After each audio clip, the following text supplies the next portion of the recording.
Гісторыя Расіі поўніцца шматлікімі бунтамі і мяцяжамі, вынікі якіх даволі прадказальны. Сцёпку Разіна і Емельяна Пугачова чацвертавалі. Не прабачылі бунту і ўладальніку прыватнай вайсковай кампаніі Вагнера Яўгену Прыгожыну. Ці параза бунту азначае моцную дзяржаўную ўладу? Гэта праграма «Інтэрмарыум». З вами Наста Ільіна. Запрашаю. 24 чэрвеня 2023 года свет ускалыхнула навіна пра бунт Прыгожына і ягонай арміі супраць элітаў Крамля. Грамадства ўспрыняло гэта як шанец скончыць з пуцінскаю Расеяй. І хоць бунт не прывёў да чаканых вынікаў, ён чарговы раз прымусіў звярнуцца да расійскай гісторыі ды, між іншага, шукаць там адказы. Увогуле, бунты супраць элітаў, учыненыя мяцежнаю беднатою ці ваенізаванымі групамі, такімі як казакі, былі нормаю ў расійскай гісторыі, пачынаючы з 17 стагоддзя. Гэтак данскі казак Іван Балотнікаў у 1607 падняў амаль 30 000 чалавек, каб зрынуць самаабвешчанага баярына цара князя Івана Шуйскага. Удалося нават заняць каля 70 гарадоў цэнтральнай Расеі, але адсутнасць адзінства і памылкі ў кіраванні, а таксама правал паходу на Маскву прывялі да паразы. Балотнікаву адрэзалі язык, выкалалі вочы ды патапілі. Ужо ў 1670 годзе адбыўся яшчэ адзін бунт, які ўвайшоў у гісторыю пад назваю «Паўстанне Сцяпана Разіна». Увесну 1670 года Разін абвясціў, што не мае намеру змагацца з царом. Бунтаўнікі, як яны самі сцвярджалі, выступілі супраць палітычных элітаў, якія, на іхную думку, былі вінаватыя ў непамерна цяжкім становішчы сялянаў і негатыўна ўплывалі на цара Аляксея Міхайлавіча.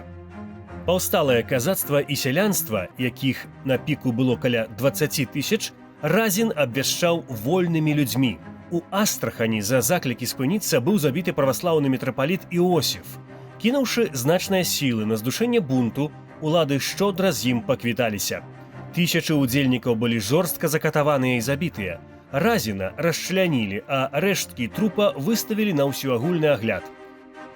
Апагеем жа незадаволенасці цэнтральнай уладай, а асабліва Кацярыны II, стала паўстанне Емельяна Пугачова, выкліканае ў першую чаргу канфліктам з казакамі ды агульную сацыяльную напружанасцю.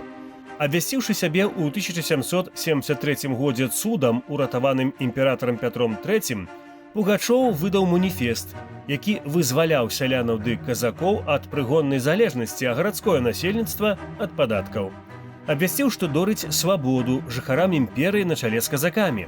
Паўстанне ахапіла Урал, заходнюю Сібір, Каўказ, сярэднюю Волгу, Нагайскія стэпы і Башкартастан. Яны захапілі Уфу і рушылі да Пензы, пагражаючы Маскве, а агульная колькасць бунтаўшчыкоў на піку была больш за 120 000 чалавек. Урэшце, паўстанне было жорстка здушанае, так і не дасягнуўшы мэтаў, якія, як лічаць даследнікі, не былі бяздумнымі. Сярод іншага, Пугачоў хацеў выбудаваць новыя дзяржаўныя эліты і працягнуць рэфарматарскую палітыку, пачатую Пятром I. Чарговую спробою змяніць дзяржаўны лад было паўстанне дзекабрыстаў 1825 года. Мэты выступу, адмена самадзяржаўя, прыгоннага права, прыняцце канстытуцыі, у той час не знайшлі шырокага падтрымання. І паўстанне прайграла, але паўплывала на далейшае грамадска-палітычнае жыццё краіны. Супрацьлеглым на гэтым фоне выглядае карнілаўскі мяцеж у жніўні 1917 года, названы ў гонар галоўнакамандуючага расійскай арміі генерала Лаўра Карнілава. На фоне грамадска-палітычнага крызісу ў Расеі, выкліканага Першаю сусветную вайною і лютаўскую рэвалюцыяй, Карнілаў патрабаваў адстаўкі часовага ўраду, перадачы ўлады вайскоўцам і ліквідацыі ўсіх палітычных партыяў, у першую чаргу бальшавікоў. Але з прычыны недастатковага падтрымання сярод рабочых і часткі арміі мяцеж быў здушаны, а бальшавікі сфармуюць вайскова-рэвалюцыйны камітэт і пачнуць сваё ўзыходжанне да ўлады. У 1918-1922 годах адбыліся сотні выступаў супраць бальшавікоў. Асаблівае месца ў гісторыі заняло тамбоўскае паўстанне пад кіраўніцтвам Аляксандра Антонова, Даведзеныя да роспачы сяляне, у якіх бальшавікі забралі ўсё збожжа і жывёлу, узбунтаваліся. На працягу года яны супраціўляліся, разбіваючы пацыфікацыйныя экспедыцыі, ды скарыліся толькі перад газам, авіяцыяй, артылерыяй і 100-тысячнай арміяй Тухачэўскага.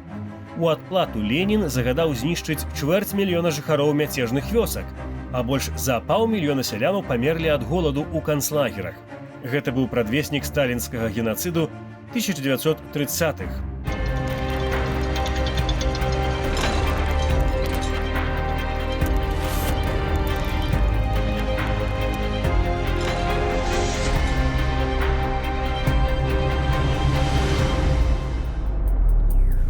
Дазвольце прадставіць мне маіх гасцей. Святлана Куль-Сяльверстава, прафесарка Беластоцкага політэхнічнага універсітэту, а таксама каардынатарка Беларускай акадэміі. Добрый день. Добрый день. Сьюзан Смит-Пітер, прафесарка гісторыі гарадскога універсітэту ў Нью-Йорку. Добрый день. Добрый день. Таксама сёння з намі ў студыі професор Варшаўскага універсітэта гаспадар Лешек Заштаут. Дзень добры, пані прафесорze. Здравствуйте. І з намі на відэасувязі украінскі гісторык і кандыдат палітычных навук спадар Александр Палій. Доброго дня. Вітаю вас. Гаспадар Александр, можа, з вас і пачнем, таму што вы знаходзіцеся цяпер ва ўкраіне. І вось бунт Евгенія Прыгожина, які адбыўся 24 чэрвеня 2023 года. Гэта ўжо гістарычная падзея, але адна з прычынаў і галоўная, асноўная прычына гэтага бунту – гэта, канечне, Украіна. І вось як гісторык, як вы лічыце, Евген Прыгожин не ведаў абсалютна гісторыю Расіі, не ведаў, чым скончваюцца расійскія бунты, што адважыўся вось на такі крок? Ці ўсё ж такі гэта быў не бунт, а нейкая недарэчнасць? Напевно, Пригожин мав контакти в вищому керівництві Росії. Він не один там так думає, я так думаю. Він вважав, що треба зупинитися, що Росія йде до загибелі, що необхідно, як він сказав, акукліться, тобто законсервуватися на подобу Північної Кореї і таким чином вирішити ті проблеми, які є. Ну і головний чинник в багатьох бунтах в Росії – це, як правило, зовнішня поразка. Тобто росіяни, учасники цих воєн, вони не хотіли далі вмирати. Вони бачили, що у війні в зовнішній вони помирають з більшою ймовірністю, ніж під час якогось внутрішнього бунту. І, власне кажучи, це є причиною дуже багатьох революцій. Починаючи від революції 17-го року, там переворотів різноманітних, там ще Катерининського перевороту 761-го, потім повстання проти Павла І і так далі, і так далі. Тобто ми бачимо, що в таких бунтах грають визначальну якусь роль виключно люди зі зброєю, вони щось значать, їхнє слово щось значить, і коли вони бачать, що їм загрожує смерть чи участь в бойових діях десь далеко, куди вони не хочуть їхати, вони, як правило, починають переворот. Але неяк парадаксальна рэч атрымліваецца. Бунт пачынаецца праз тое, што не хочуць паміраць, але гэта не спыняе перад тым, як распачынаць войны, таму што гісторыя Расіі – гэта шматлікія бунты і шматлікія войны. Чаму не спыняе гэты чыннік перад тым, як улазіць у чарговую вайсковую авантуру?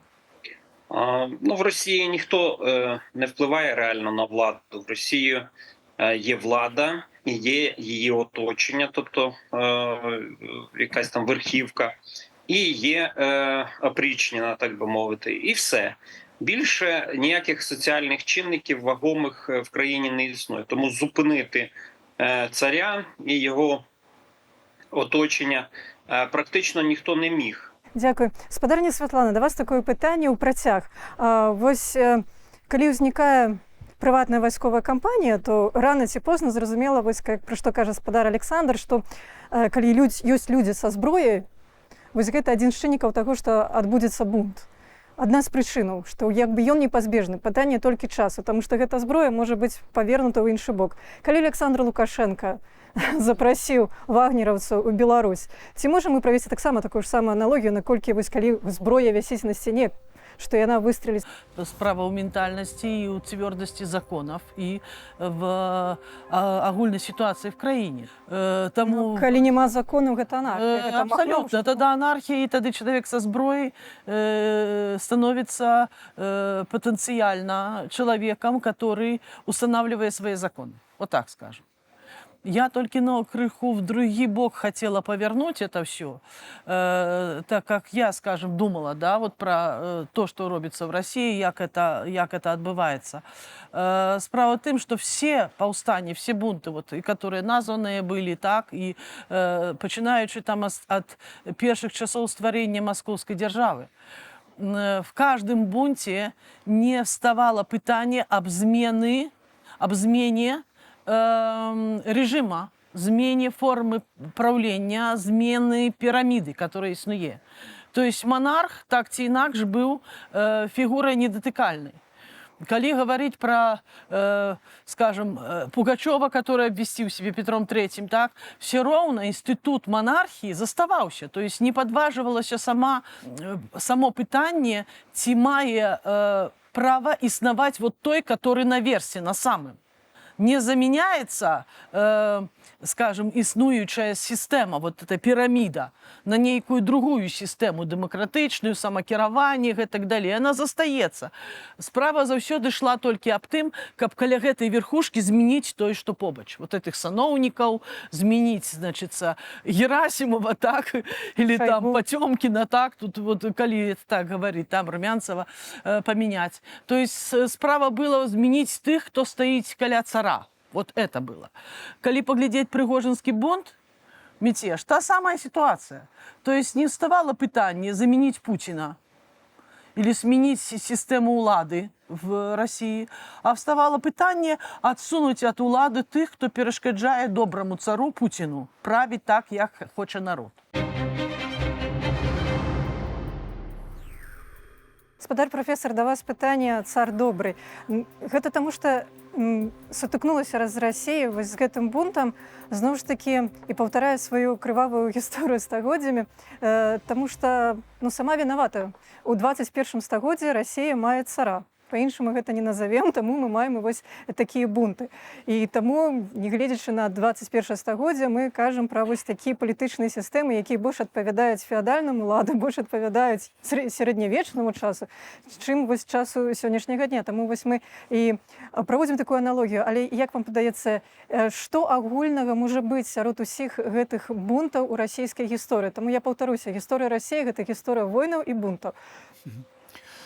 Te przykłady, które Państwo tutaj podali, to są... Прыклады, прыведзеныя раней, гэта былі найбуйнейшыя бунты, і іх правадыры знайшлі сваё месца ў аналах гісторыі, у рознага кшталту летапісах, мы пра іх памятаем. У сваю чаргу я, як спецыяліст па 19 стагоддзі, што закранае таксама 18-е, магу сказаць, што ў гэты перыяд сялянскія бунты ў Расіі адбываюцца штогод. Я заўсёды прыводжу прыклад маіх архіўных даследаванняў з Кіева, з архіву Украіны, дзе яшчэ ў час Брэжнева былі аграмадныя шуфляды, а ў іх былі карткі, і ўсё гэта было пад назвай «Сялянскія бунты». Штогод у самых розных частках Украіны, датычыла гэта таксама і Расіі, ды і іншых частак расійскай імперыі, адбываліся бунты.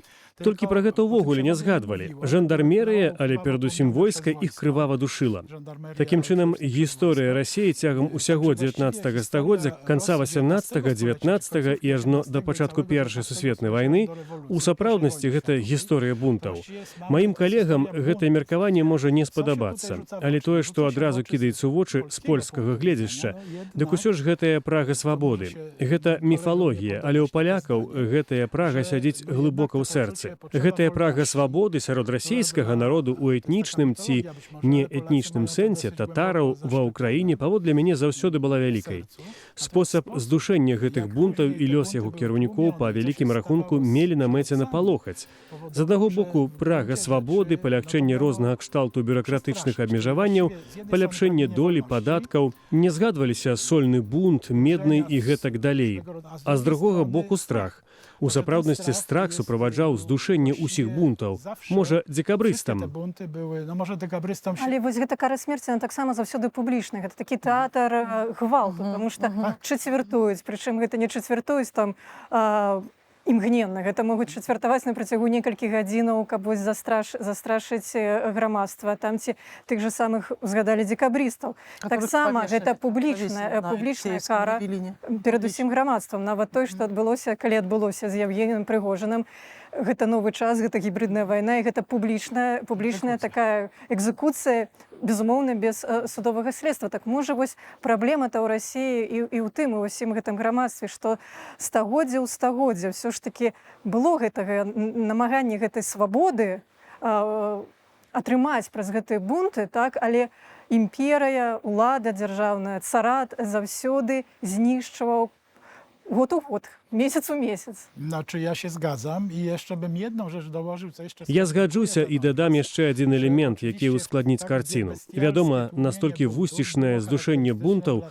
было характэрным для ўсёй Еўропы ў сярэднявеччы і пачатку новага часу. Было характэрным доўгі час для далёкага ўсходу, для Візантыі. Расія захавала гэта найдаўжэй.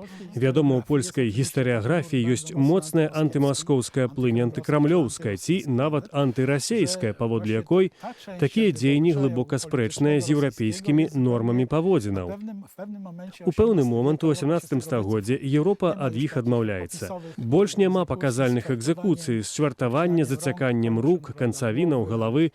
Гэта сканчаецца ў 17 стагоддзі, пачатку 18-га. Можа, маё кароткае пытанне ўдакладненне, калі мы кажам пра Расію, што там гэтыя бунты, паўстанні, задушэнні гэтых бунтаў штогод адбываюцца таксама ў Еўропе, а ў Рэчы Паспалітай ці было аж на такім маштабе? Znaczy, jeżeli chodzi... Вы маеце на ўвазе нашыя польскія паўстанні 19 стагоддзя? Не, я маю на ўвазе акурат паўстанне супраць улады, уласна. Aha, przeciw. No nie, no to...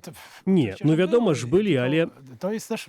На чым палягае розніца? Згадайма найбольш вядомае з 17 стагоддзя паўстанне супраць улады Рокаш Зебжыдоўскага. Яно адбываецца больш-менш у часе Ілжэдзмітрыя I, смуты ў Маскве. Урэшце, калі не памыляюся, нікога не пакарана смерцю. Частцы бунтаўнікоў выбачылі, частка прыцягнула каралю на вернасць, а найгоршай карай была баніцыя і выдаленне па-за межы Рэчы Паспалітай без права на вяртанне. Такім чынам, не было выпадкаў, я прынамсі не ўзгадаю, можа, нейкія такія моманты і былі. Гэтыя вусцішныя пакаранні вяртаюцца ў час паўстання Хмяльніцкага і вайны ва ўкраіне. Тады ўсе гэтыя вусцішныя прыёмы будуць выкарыстоўваць абодва бакі, і ўкраінскі казацкі бок, і Рэч Паспалітая. Але гэта ў сапраўднасці адзіны такі момант. Таму, калі гаворка пра ўнутраныя бунты, іх ніколі так востра не душылі. Чаму? Бо пазіцыя Зебжыдоўскага ці Любамірскага былі настолькі магутныя, яны былі князямі. Кароль не мог сабе дазволіць на такі гвалт. Звярніце ўвагу, нават у расійскай імперыі немагчыма ўявіць, каб князёў чвартавалі. Іх або высылалі, або зачынялі ў манастыры. Калі гэта былі сяляне, вядома, калі шляхта, таксама былі выпадкі, а калі князі, да іх неабходна было паставіцца дыпламатычна, усё ж больш лагодна. Что датычыцца селянскіх паўстанняў, так, вот, скажем, но яны ёсць, они зафіксаваны на тэрыторыі Беларусі, но не было потаплення ў крыві гэтых паўстанняў. Тут звязана яшчэ з чым? З пазіцыяй сялян и землеўладаннем, которое існавала ў Беларусі. То есть мы ведаем Северин Наливайка, то есть мы ведаем эти прозвішчы, ведаем эти паўстанні, но заўсёды быў канфлікт не паміж царом, королем, который там сидит, да, и селяне паўстаюць супраць каралеўскай улады. Эти паўстанні былі мясцовыя, супраць сваіх уладальнікаў, супраць радзівілаў, зразумела, супраць вот тых земляўладцаў, которые в дадзеным моменце на гэтай тэрыторыі дрэнна кіруюць. Вот супраць іх паўставалі. І там былі розныя магчымасці вырашэння. І было прыцягненне войскаў і падаўленне войскамі, і была дамова, калі нават здымалі, скажем, дрэннага арендатара ці бралі в опеку этот маёнтак, калі сапраўды он разарал селян. Это, скажем, до 18 стагоддзя мы это бачым, вот как оно в Беларуси было такое, такие як бы паўстанні былі, але вот я подкрэсліваю, это не быў той бунт, который быў накіраваны, тому что супраць караля на што бунтаваць.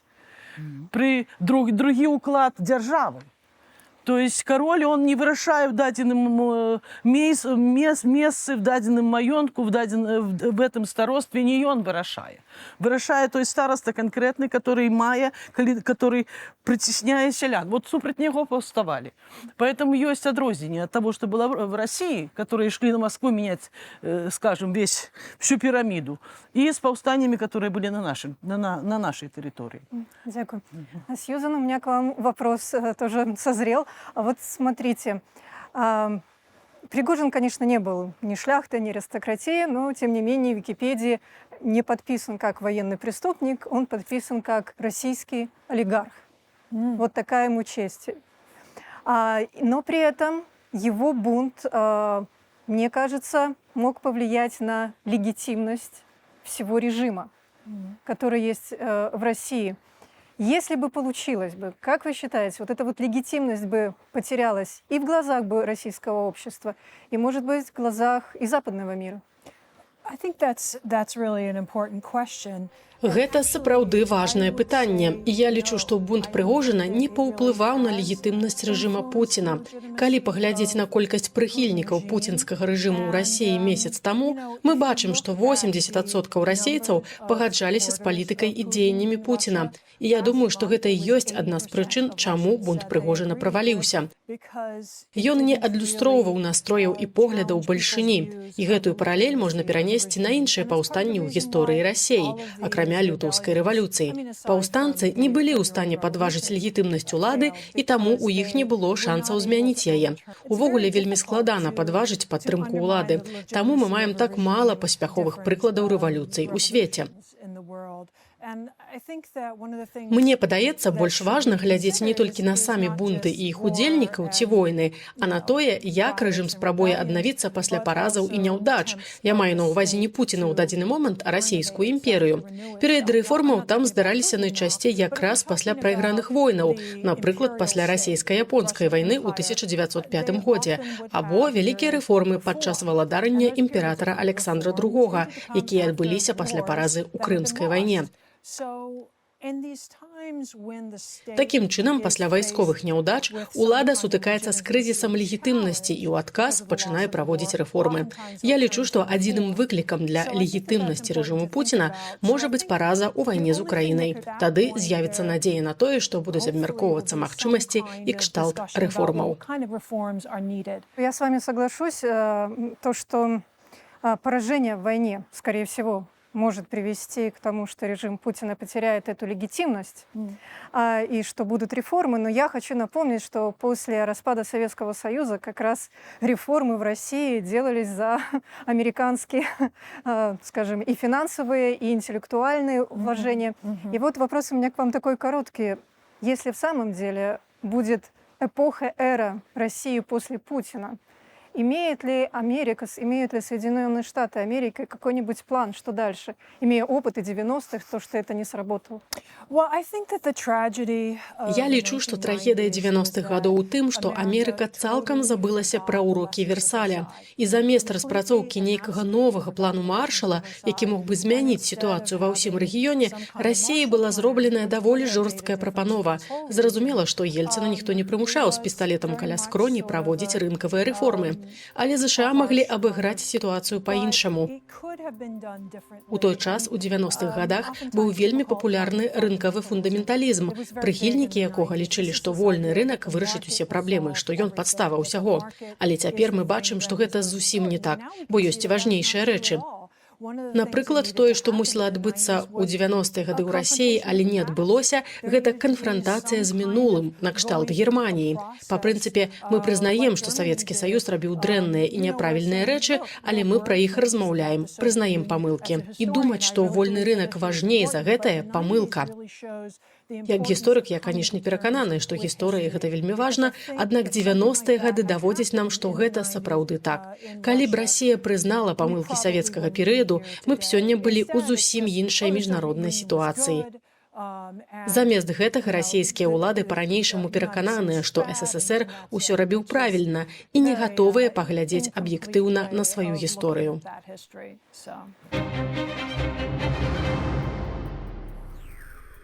Гаспадар Александр, я калі глядзела на вось гэтую драматургію пахода Евгения Прыгожина на Москву, мне адразу згадаліся паўстанні і Сцепана Разіна, і Емельяна Пугачова, і можам згадаць Махноўшчыну, што тэрыторыя геаграфічна, ў прынцыпе, гэта той же самы рэгіён. Ростов, і вось ідзем у бок Москвы. Пра што гэта можа казаць? Гэта проста выпадковасць гістарычнай паралелі, ці ўсё ж такі, можа, вось гэты ген бунтаў маюць не столькі росіяни, колькі українці? Ну, треба сказати, що в Росії бунти насправді, ну, такі масштабу Пугачовщини, Разінщини, вони відбувались дуже рідко. І ви маєте рацію, що в цих бунтах і в Пугачовщині, і в Разінщині основним рушієм справді були національні меншини, Поволжя, наприклад. Да, дуже значною мірою. Але в той же час треба розуміти, що мотивації всіх цих бунтів, вони в чомусь різні, дуже різні, а в чомусь вони і збігаються, які були на території Росії, зокрема. Тобто, в якийсь момент люди розуміють, припиняють, по-перше, працювати і розуміють, що через насильство вони можуть здобути більше, ніж через роботу, яка вже їм нічого не дає і не приносить. Тобто, грубо кажучи, в цих бунтах є дуже багато від бажання просто пограбувати інших. Це те, якщо цим неефективно займається державна влада, якщо влада програє зовнішні війни або ці зовнішні війни дуже болючі, то відповідно населення робить висновок, що йому це не подобається, їм помирати.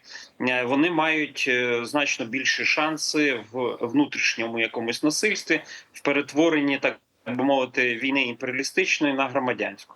Це, власне кажучи, те, що відбулося, ну, майже відбулося під час цього пригожинського заколоту. Тобто люди не захотіли оці тисячі вагнерівців помирати там під Бахмутом, як померли вже їхні попередники. І їм здалося, що вони значно більше візьмуть, якщо будуть політично тиснути на російську владу. І будуть робити це енергійно, і в них тоді померти значно менший шанс. Ну, Пригожина це, як ми бачимо, не стосується. Знаєте, як казав свого часу Салтыков-Щедрин, хочеться ілі севрюги з креном, ілі кого-то ободрать, ілі Конституції, да, ілі кого-то ободрать. Тобто їм хочеться все-таки більше севрюги з хреном, і через це відбуваються такого роду різноманітні бунти. Бунти в Росії мають суто матеріальну основу. Тобто, коли їм стає голодно, коли їм стає страшно, коли їм стає якось образливо і так далі, коли є велике гноблення, в той момент можуть відбутися ці бунти. І головне, коли влада слабка. Коли люди, які починають ці бунти, вони думають, що їм вдасться переломити цю потужну владу, ну чи принаймні вони мають якийсь шанс. Якісь прагнення там до рівності, справедливості, до якихось абстракцій, ні, це не про Росію.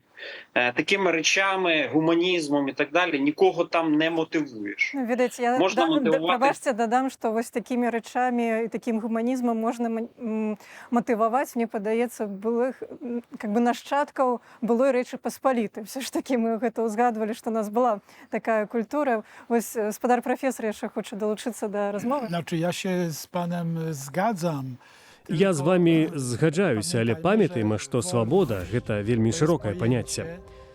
Для мяне паняцце свабоды – гэта паняцце маёй асабістай свабоды або свабоды маёй краіны. Але свабода для селяніна на Русі, і гэта як ва ўкраіне, так і ў Маскве, магла абазначаць тое, каб я мог быць багаты і накраў столькі, колькі ўдасца. Гэта таксама свабода. Таму тое, што гаворыць спадар прафесар, яны не думалі пра абстрактную свабоду, а пра магчымасць узбагачэння і выйсця з беднасці. Адно другому не супярэчыць. To jedno drugiemu nie przeczy. Не перашкаджае. Можа, спадар Александр, да вас такое апошняе кароткае пытанне. Ведаеце, калі украінцы хочуць рэформу ў сваёй краіне, так яны ідуць на веча, ідуць на Майдан. А ў Расіі ўсё ж такі, мне падаецца, такое грамадства, а дакладней такая дзяржаўная ўлада цэнтралізаваная, якая перарасла ў таталітарызм, што няма іншага шансу штосьці змяніць, як толькі па шляхам вайсковага бунта. І вось дзіўна, што гэта не разумеюць кіроўныя эліты ў Расіі, якія распачалі вайну, таму што гэта акурат такое асяроддзе, дзе і могуць адбывацца такія вайсковыя перавароты.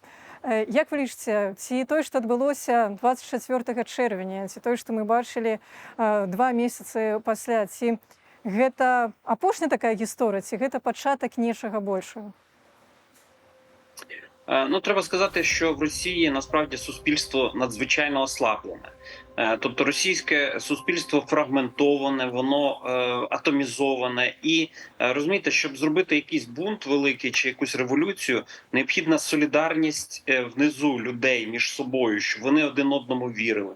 В Росії зовсім не так. В Росії швидше за все літак Пригожина підірвали ті люди, які забезпечували йому безпеку в цьому літаку. Тобто один одного здають і, власне кажучи, на цьому тримається Росія, на слабкості свого власного суспільства.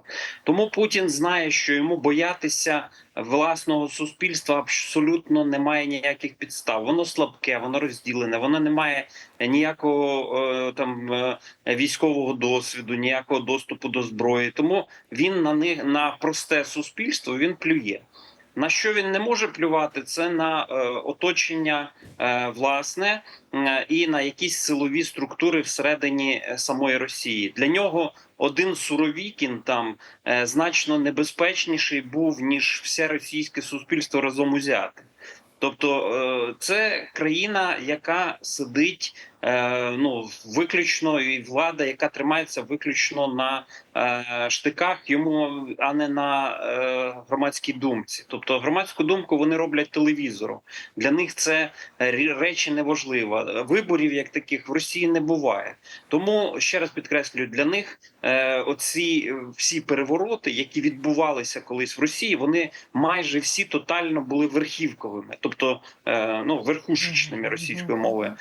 Тобто Преображенський полк повстав, чи там повстали резервні батальйони в Петербурзі, чи повстала якась там охорона і так далі, чи Жуков виступив проти, відповідно, Берії, свого часу, а потім уже й проти Хрущова. Тобто щось такого роду відбувається зовсім верхівкове. Це не включає в себе маси населення. Маси населення, які ми бачимо, вони можуть тільки плескати в долоні, кричати «Вагнер», «Молодець» і так далі, але самі по собі вони ніякий не суб'єкт. Вони не привчені до цього, вони дуже ослаблені, вони один одному не довіряють і вони, будемо говорити відверто, здають один одного при першій нагоді. Ну так, і гэта сведчанне таго, што Евгенія Прыгожина з кветкамі сустракалі. Вось такая падтрымка Владзіміра Пуціна хапіла некалькі, нават не гадзінаў, можа менш часу, каб ужо з'явіўся новы герой, каб сустракаць з кветкамі. Спадар прафесар, да вас такое пытанне. Ведаеце, мы казалі пра аслабленне грамадства, і ўзнікае пытанне яшчэ аслаблення кіруючай эліты і аслаблення самого цара, назовем, кіраўніцтва Расіі такім чынам. Усе гэтыя бунты, ці прыводзілі яны калі-небудзь да дэсакралізацыі ўлады ў Расіі? Trudno odpowiedzieć na to pytanie. Цяжка I tak, i адказаць nie. на гэтае пытанне і так і не. Прыгадайма, Емельян Пугачоў выдаваў сябе за Пётра III. Перад гэтым былі Ілжадзьмітры. Цудам ацалелыя сыны Івана Грознага. Такім чынам, многія правадыры бунтаў намагаліся стварыць сакрум вакол сваёй асобы. Раз ім удавалася, раз не, але ўсе кепска канчалі. У сваю чаргу ёсць адзін момант, які падкрэсліваюць усе, хто даследуе гісторыю Расіі, што сакралізацыя ўлады ў Расіі заўсёды існуе. Для мяне такім прыкладам з'яўляецца тое, што праваслаўная царква ў 100% падтрымлівае вайну ва ўкраіне прэзідэнта. У гісторыі Расіі так было заўсёды.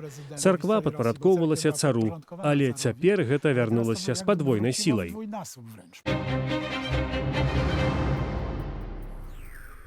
Мы не чакалі ў Беларусі, што тэма Евгения Прыгожина для нас стане, ну, скажем, топавай тэмай нумар 1, таму што вось Беларусь стала гэта разменнай манетай, туды былі выведзены гэтыя вайска. І якія вашы прагнозы, што можа быць далей пасля таго, як няма ўжо Прыгожина, няма ўжо гэтага кіраўніцтва, наўрад ці будуць у них усе гэтыя іхнія схемы ў Афрыцы, у ПВК «Вагнер», а яны застаюцца ў Беларусі. Безумоўна, хтосьці кудысьці выйдзе, хтосьці можа вернецца ў Расію, але хтосьці застанецца.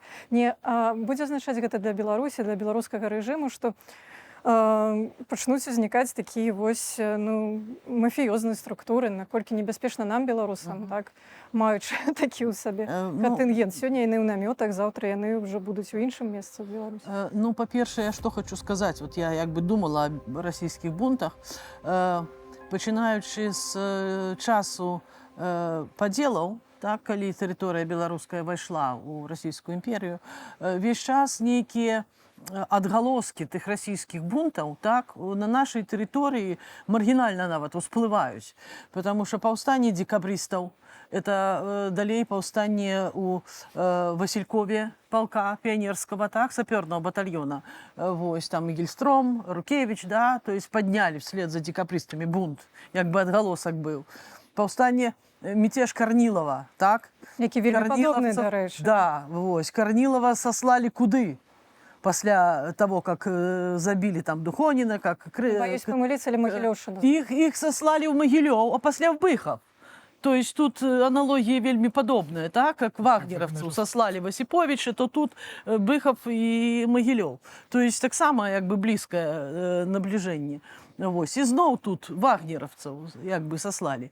Ну і кажуть, що спочатку трагедія, після фарс, да? То от воно трошки подобно.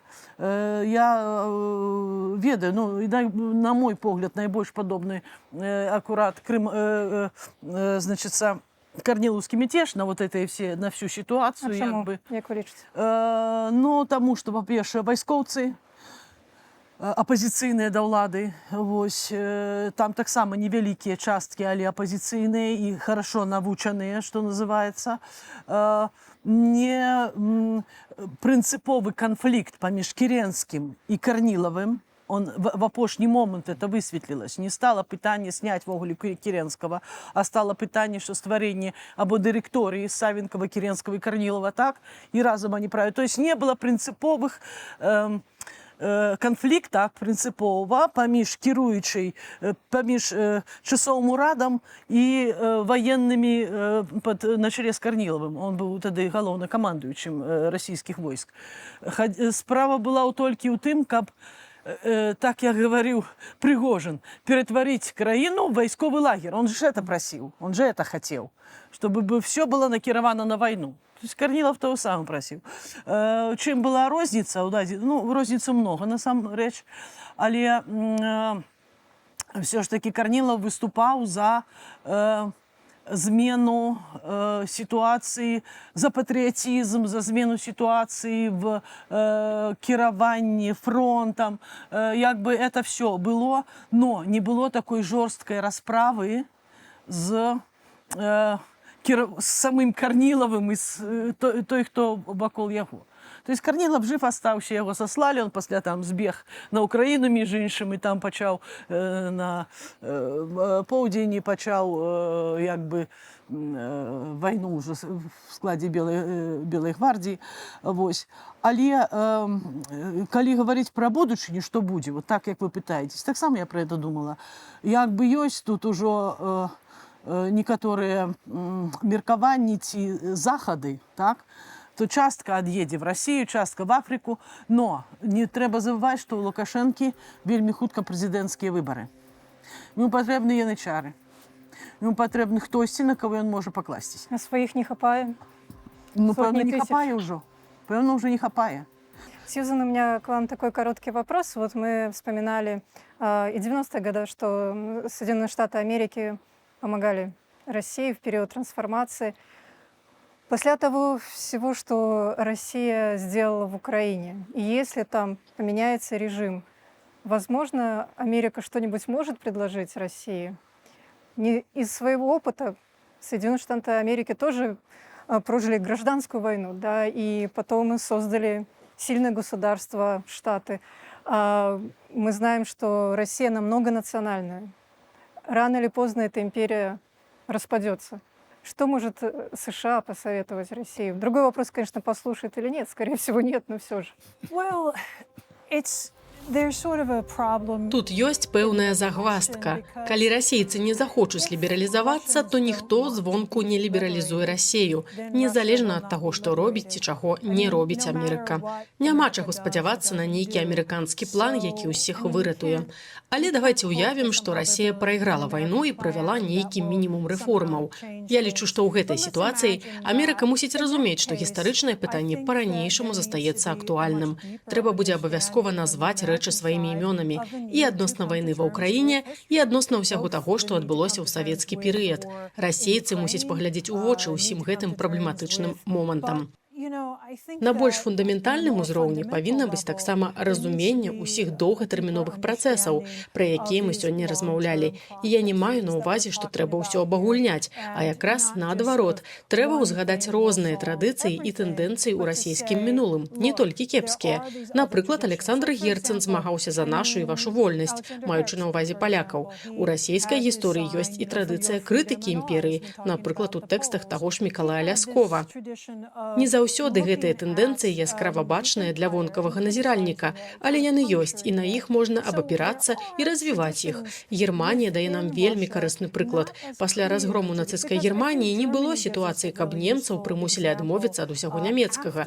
Гэта немагчыма, але яны сканцэнтраваліся на культуры, напрыклад, Веймары, Гёте ды іншых каштоўных гістарычных момантах. Расіі таксама патрэбная дыскусія, размова пра тое, што імперыялістычны шлях ці шлях, які абраў Пуцін, гэта не адзіны магчымы шлях развіцця. Можна выкарыстаць альтэрнатыўны досвед, які ёсць і ў расійскай гісторыі. Наўгародская дзяржава, земствы, мясцовае самакіраванне. Абапіраючыся на гэтыя гістарычныя моманты, можна знайсці новы, уласны шлях развіцця Расеі, у якой форме і межах бы яна не засталася. І пажадана, каб расейцы самі пачалі гэты шлях пошукаў і рэформаў, бо ЗША за іх гэтага не зробіць. А готова ли Америка отпустить Россию, чтобы она пошла на все большее сближение с Китаем? Потому что есть противостояние Китая и Соединенных Штатов Америки, и, скорее всего, есть медленные процессы, но, тем не менее, то, что Китай поглинает Россию, а вот будет поражение в войне, эти тенденции еще более усилятся. Для мяне даволі забаўна назіраць, як амерыканскія палітыкі самі выбіраюць сабе ворага. Насамрэч, гэта вораг выбірае нас, а не мы яго. Таму, калі Пуцін лічыць, што Амерыка яго галоўны вораг, немагчыма, каб амерыканскія палітыкі казалі: «Не, мы сканцэнтруемся на Кітаі, гэта ён наш вораг». Гэта не варыянт. Я лічу, што ЗША мусяць канцэнтравацца і на ўзаемадзеяннях з Расіяй, і на ўзаемадзеяннях з Кітаем. Не ведаю, што будзе з Кітаем, на дадзены момант у яго сур'ёзныя праблемы, у тым ліку эканамічныя. А гэта азначае, што тэарэтычна Кітай зацікаўлены ў кароткай пераможнай вайне. І падобна да расійскай прапаганды на ўсходзе ўкраіны, яны могуць сказаць, што далёкі ўсход Расіі раней быў кітайскі, але расійская імперыя забрала яго ў 19 стагоддзі, а цяпер трэба яго вярнуць. І калі яны сапраўды вырашаць так зрабіць, Пуціну будзе вельмі складана супрацьстаяць гэтаму. Таму я лічу, што амерыканскім палітыкам трэба цвяроза ацэньваць сітуацыю. Не амерыканскі прэзідэнт і не кангрэс вырашаюць, з якімі праблемамі сутыкнецца Амерыка. Я хочу падзякаваць удзельнікам сённяшняй дыскусіі, маім гасцям, хто былі сёння са мной у студыі, а таксама на відэасувязі. Гвалтоўная смерць Евгена Прыгожина показала, што Расія загразла ў эпохах Сцяпана Разіна і Емельяна Пугачова. Безумоўна, Расія сама абірае шлях, якім ісці, і пакуль гэты шлях у нікуды. З вами была Настя Ільіна, гэта была праграма «Інтэрмарыум». До новых сустрэчаў!